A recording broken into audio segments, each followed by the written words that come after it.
So I'm going to show very quickly how to use Classflow and what it does. And this will be kind of a, a broad overview. So if you have any questions after that, feel free to let me know and I'll try to help you out with whatever you need because there's a lot of different things to look at. And there's a lot about this program that I've never looked at myself.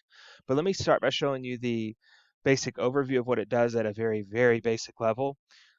First, I'm logged in as a student on this side where the phone is right here.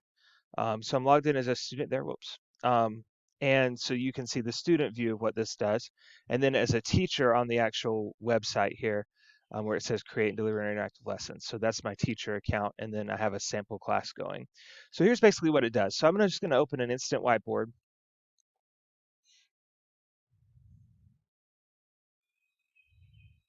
And hopefully we'll open it and work correctly. We'll see. Um, but while this is loading, you're from what I've seen, I can't send audio and stuff through this. I think there's a way that you can, but that may be something that's not with the. You have to actually have some other stuff that's not included with the free version. What I'm using is all part of the free version. But what I could envision doing, what I'm hoping to do is, tutoring sessions and stuff like that, where we have maybe Zoom open, and then this is also open. The students can open it on a web browser. What I have here is just open on a cell phone, so a student could have a phone logged in to Classflow and then the web browser on Zoom, or they could have two tabs open where they can hear the audio through Zoom as you're explaining things, and then they could see what you're trying to show them on Classflow. But here's a whiteboard here. So let's say I was trying to teach some math topic, 6 plus 3 equals, and then I want to show them that that equals 9.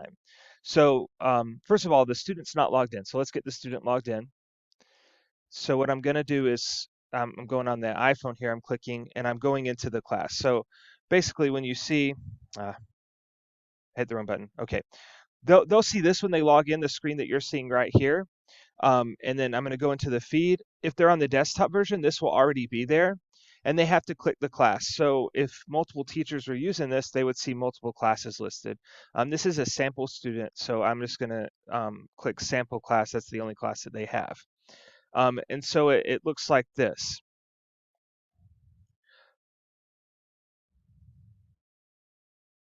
Let me click here. Okay, so what we want is this little join class button to be lit up. It wasn't, so what I just did on my phone was I hit refresh there and it did that. And so basically it's going to take me into the class. The students goes here and it's this kind of this nature sort of scene, and it's because I haven't sent anything. So now I've written this out. They can't see it yet, but on my account, what I'm going to do is I'm going to click here and I'm going to send the screen to the students. And they can see where I don't know where all this extra writing has come from. They can see what I wrote. I tested this out by putting the phone on a different network than my computer, and it still worked. I also tried to look into it and do some research, and it looks like students don't have to be in the same room or on the same network. They can still see what you're seeing because it's all cloud-based. Sorry about that, because it's all cloud-based. So the student sees this. So you could write out any sort of thing that you want to write out or show any, and I'm going to show you how to import other different things into here. But whatever you do, and you can send it to the students where they can see it. And whenever I'm teaching live and using, when I'm teaching live and using this, I'll even, you know, you got the 3 plus 2, and then you can put that out to them. And it looks like there's a bit of a delay. Okay, sometimes I have to send it twice, and sorry about that. I don't usually it doesn't take this long. I think my computer is working very slowly right now. But it'll send it to them, and that should come across. There it goes, in a second, and then you can do the next part, send it. And once again, every now and then I'll have to hit send twice. It just depends. And like I said, usually it works faster than this. I don't know what's going on right now. The computer had a hard time logging on earlier too. So all right. Um, some other cool things you can do with this is you can click here. So let's say, all right, let me go to I'm going to create a new slide. Let's say I wanted them to do the problem on their own. So I'm going to do 10 plus 5. It's kind of difficult to write. You could also type. So I could insert a text box and do 10 plus 5. Actually, I did two text boxes. equals. So you can do text boxes and stuff like that as well. I actually have a little, uh, I think it was a little under $100, so it's not too expensive, but it's like a writing tablet that I use when I do this to make, when I'm writing videos and stuff. So, I couldn't find that, so I'm using a normal mouse, so it's a little harder to write. Let's say I wanted them to try it just to sort of see how they're doing. What I'll do is I'll hit creative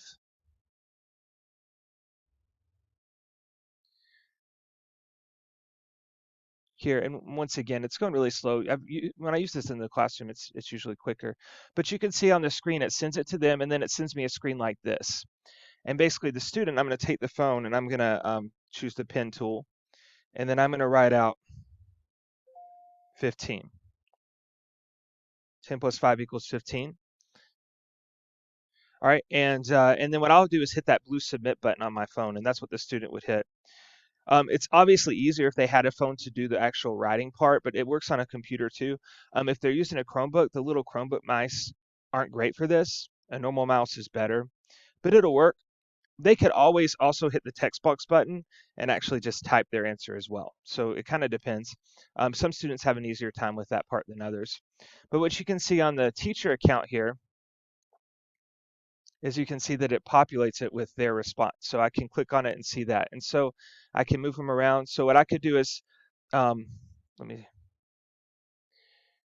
pull this up here. This should have an expanded view. Here we go. So all the responses are in because there's only one person. I can click names so I can see who submitted each answer. It has this where you can toggle it on and off. So when you're like right now, students couldn't see this because I'm not projecting it. But if I were projecting this in a classroom and I didn't want them to know who submitted each answer, I would deselect that. So I'm going to select show names because I want to know who answered each question. And then I click it and I can see that they put in 15 as their answer. And I know they got it right. I could even sort it like these students got it right, these students got it wrong. And then I could go back and know whether I can move forward with this topic or if I need to go back and practice and review some more. I'm going to hit stop since I'm done with that. And then I could go back to the previous slide. I could add a new card, whatever I want to do. Let's say that I write something out like 12 times 2. And I send it. I can actually just send it to an individual student too if I want to. So I don't have to send anything to anyone. I can pick. I don't know that you can do that with this. One other thing that you can do is you can do, let's do one more creative because I wanted to show you this. So I have this, so I sent them the creative. Notice it's going faster now. I don't know what was going on earlier. So what I'm going to do is insert a text box as a student because I just want to type it because I'm having a hard time writing. So I'm going to type 24 as 12 times 2, and that's my answer. And then hit done. There's a way to move that, but I'm trying to get through this video. So I'm going to hit that blue submit button. My phone, just so you know, the mirroring of the phone has a little lag, so my phone's actually going much quicker than it looks like it's going probably on your screen. So 24, I submitted it, and as the teacher, I can see that that is the response. I can check, oh, they got it right. So let's say I really like the way their work looks or something like that. What I can do is I can add this to the lesson as a card. And so now I can even I'm going to stop the activity. This response from the student is now part of my lesson. You can see all the parts of the lesson down at the bottom of my screen here. And I can actually say, all right, look, John did a really good job with this problem. And I can send his response to the other students so that they can see what that student answered and sort of just share it that way. And I have full, control over whose responses I share and stuff like that. Um, I've even done this before. I like had a multi-part problem and I say, hey, do step 1. And then I'll pick someone's answer and I'll save it as a card. And then I'll hit creative again. And then I say, all right, take John's response and do step 2 now. So that they're building off of the other student's response. It's a way to sort of include the students. They love having their name thrown in there and having their answer shown. And then you can sort of build off of what someone else has already done. Um, if you have a really good response that you want to show. So I'm going to stop that there. So that's the basic whiteboard function. My video cap is 15 minutes and I'm at almost 10 now. So I don't have a lot of time. So I'm going to try to show you a couple of other things as we go through this. What I'm going to do now is exit. Notice since I'm off of an activity, it has that nature screen again. You can save what you've done. You cannot save it. I'm not saving mine. So I know a lot of people, you want more than a whiteboard, especially if, the whiteboard is maybe really good for math, but if you're not teaching math, maybe it's not going to work as well. So one thing that I've done is, let's say I want to teach the distributed property. So what I'm going to do is distributed property. Nope, I can't type today. And I'm going to do file type PPT for PowerPoint.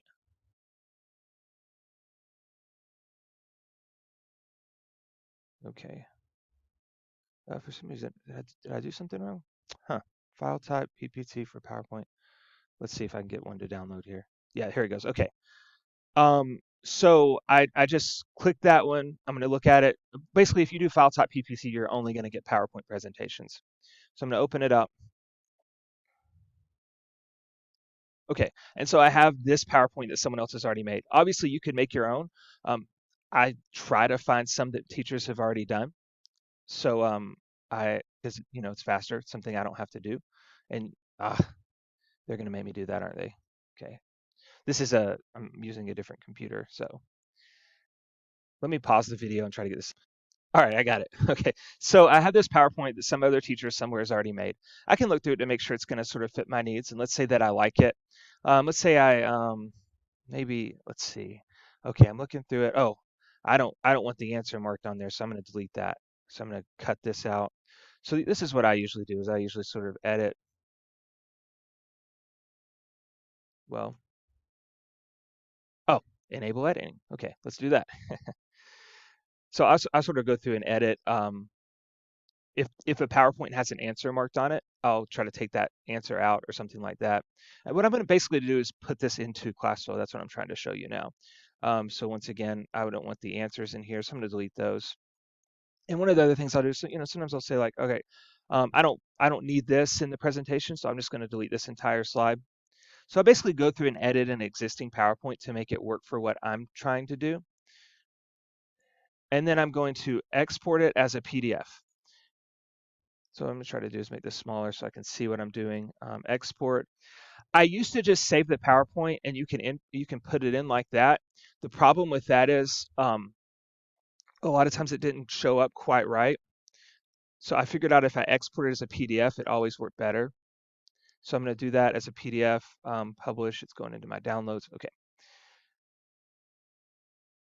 I'm not going to ever open it. So let's just go ahead and do that. All right. Apparently it's going to open itself. Okay, here we go. All right, so let's go back into Classflow. So I have that PDF set up. I can go through that process again if anyone needs me to at some point. What I'm going to do is hit resources here, and I'm going to hit new. And then I'm going to go to file upload. Okay, and here's that PDF that I just saved. It's at the very top of today. What I'm going to click is open there. And it's automatically going to let me make it a Classflow presentation. I'm going to keep that selected. I'm going to hit continue. And it takes just a second.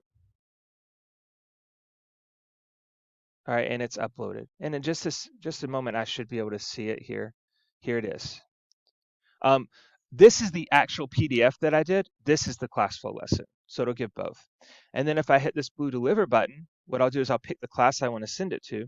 In this case, I have the sample class student. So I'm going to send it to my sample class. You can see it. And then it's just like that interactive whiteboard, except for now, for some reason it makes them all small when it imports a PDF like this.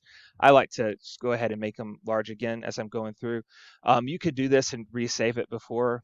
I just usually do it as I'm teaching. It doesn't take but a second to do. But then what I can do is I can say, all right, here we're going to do distributed property, and I can send that, and so they can see the slides that I'm going through. And I can say, all right, here's an example. Here's what it is. Here's an example, and they can see it. And then let's say that I get to that problem where I deleted the answer. So here's one. All right, which of these is incorrect? What I could do at this point is I could say, all right, here's a creative, and then they can actually answer it. So that's the reason I take off those answers so that I can say, all right, you guys answer it. and then they can select, oh, trying to click there, that won't work. They can select the pen tool, and then they can, I think it was 3. I haven't even done this one, but I'm just going to circle the one that had the smiley face next to it before. And then they can submit that, and I can see what they answer to that. There are other options here, like I could do text, and I can say, well, what's the answer?